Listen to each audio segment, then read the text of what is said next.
Onegashimasu! Benvenuti ragazzi in questo nuovo episodio. Oggi torno a parlarvi di Bruce Lee. Perché torno a parlarvi di Bruce Lee? Perché ho fatto un paio di video, tra tutti i miei video, insomma, se scorrete il canale li trovate, dove parlo appunto di Bruce Lee, della sua storia, di alcuni fatti legati alla carriera di Bruce Lee. Sono arrivati tantissimi commenti, su questi video vengono continuamente guardati e puntualmente c'è chi arriva a commentare sotto, a volte in modo negativo, condannando Bruce Lee ad essere solo un ciarlatano, e chi invece difende a spada tratta Bruce Lee dicendo che è stato il più grande combattente della storia e che era praticamente imbattibile. Voglio concentrarmi però un po' sugli odiatori di Bruce Lee, su quelli che tendono a sminuire la sua immagine di attore, ma soprattutto la sua immagine di combattente. Bene, oggi molto simpaticamente voglio darvi alcuni motivi per il quale dovreste prendere seriamente in considerazione il fatto di apprezzare l'immagine di Bruce Lee. Dopo la sigla.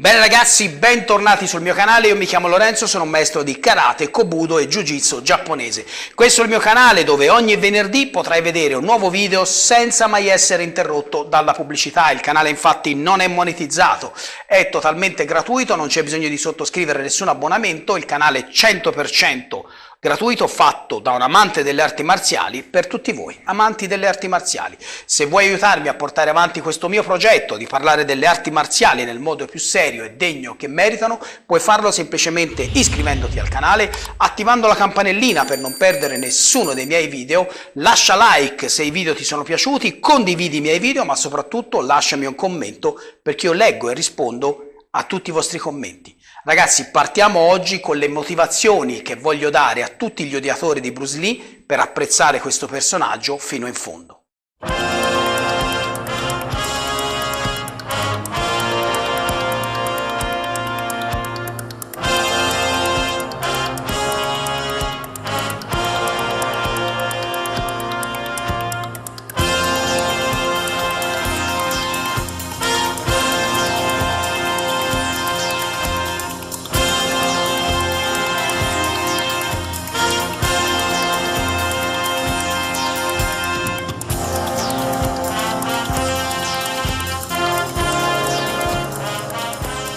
Anche se tutti ricordano Bruce Lee attraverso i suoi pochi ma famosissimi film, dovete prendere in considerazione che la carriera nel cinema di Bruce Lee è iniziata un pochino prima.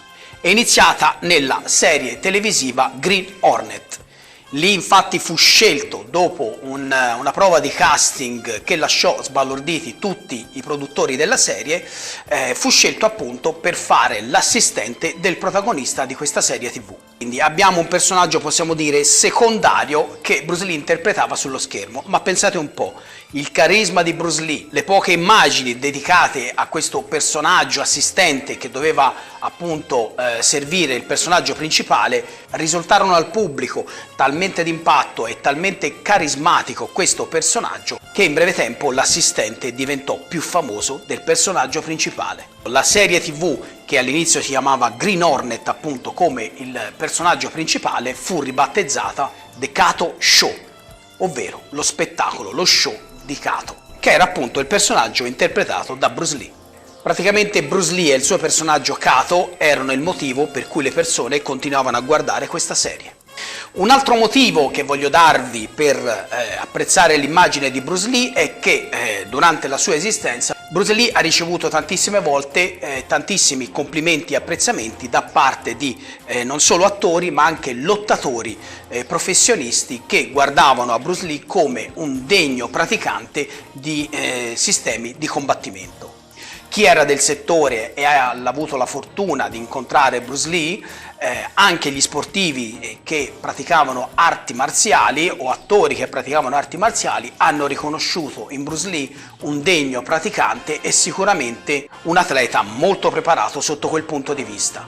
Quindi tu dovresti rispettare Bruce Lee oggi perché nel passato Bruce Lee è stato rispettato da tantissimi nomi molto importanti. come Sugar Ray Leonard, che ha definito Bruce come secondo a nessuno, oppure Joe Louis, che l'ha descritto come assolutamente il numero uno. Quindi Bruce Lee era rispettato da atleti di tutto rispetto e quindi secondo me dovresti farlo anche tu oggi. Un altro dei motivi che ti do per prendere in considerazione il fatto di guardare con occhi diversi Bruce Lee è che il suo stile di combattimento e la sua filosofia sopravvivono ancora oggi. Attraverso i film, attraverso i videogiochi, attraverso i cartoni animati, insomma ragazzi, Bruce Lee è sempre attuale. Pensate che i risultati di un uomo possono essere misurati da quello che ha lasciato al mondo quando se n'è andato. Pensando a questo pensiero non può venire in mente che Bruce Lee è presente praticamente ovunque, in ogni film d'azione o di arti marziali. Se sei cresciuto con i Power Rangers, se stai guardando i manga,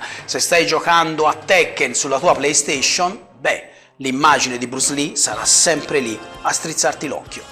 Un altro dei motivi che ti do per amare Bruce Lee è che Bruce Lee ha cercato di costruire una sua arte marziale, ma possiamo dire più correttamente parlando che ha cercato di rompere alcune regole e di innescare una filosofia diversa del combattimento che per quegli anni lì non era prevista. Fondendo alcune tecniche, alcuni stili che lui aveva avuto la fortuna di praticare o di incontrare da studioso quale era, Bruce Lee cercò di creare un'arte marziale diciamo tra virgolette definitiva, che racchiudesse un po' la miglior cosa di tutte le arti marziali che aveva studiato.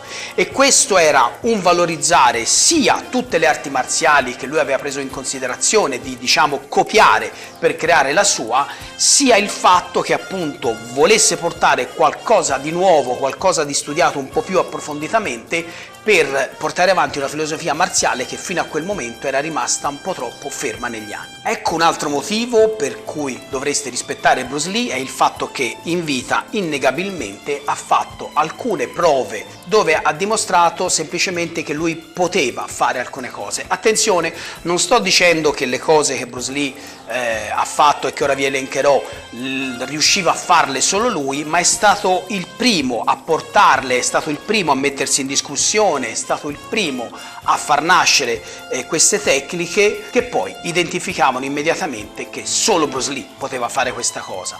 Parliamo per esempio dei suoi allenamenti incredibili con i suoi addominali del drago che sicuramente avete visto in Rocky 4. Beh, sappiate che questo tipo di esercizio era solito farlo Bruce Lee in modo praticamente perfetto, tant'è che sono stati appunto ribattezzati come gli addominali del drago. Pensiamo al famoso pugno da un paio di centimetri che Bruce Lee era abituale fare in alcune dimostrazioni. Anche questa tecnica dimostrava che Bruce Lee aveva raggiunto uno studio del corpo dove poteva muovere la sua anca e sviluppare la sua energia senza necessariamente avere una rincorsa per poter arrecare del danno con il suo colpo.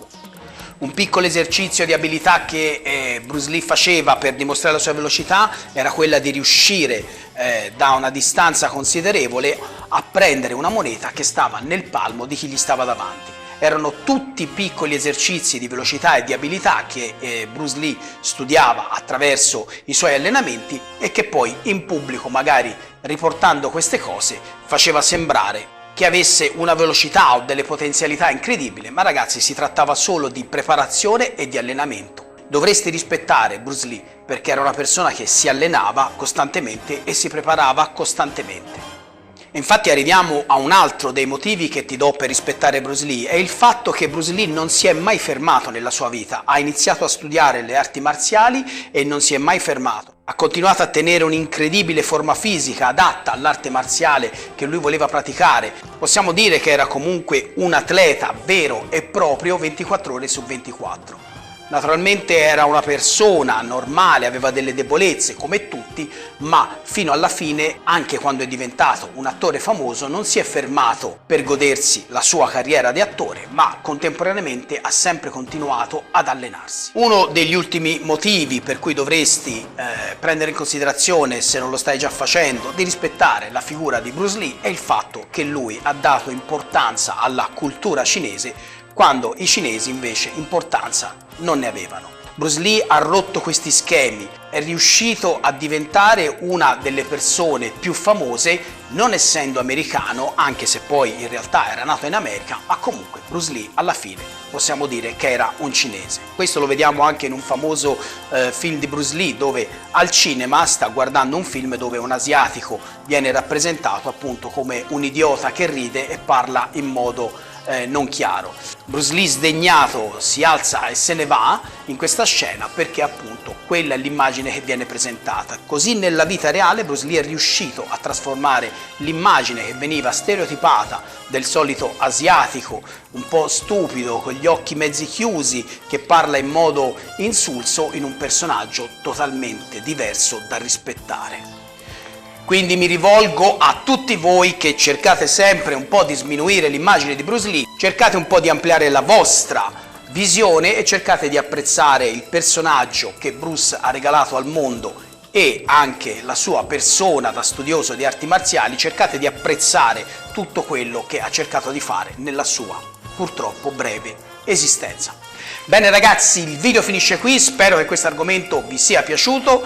Come al solito vi chiedo di condividere questo video, lasciate like, lasciate un commento perché io leggo e rispondo a tutti i vostri commenti. Ci vediamo al prossimo episodio. Domo arigato!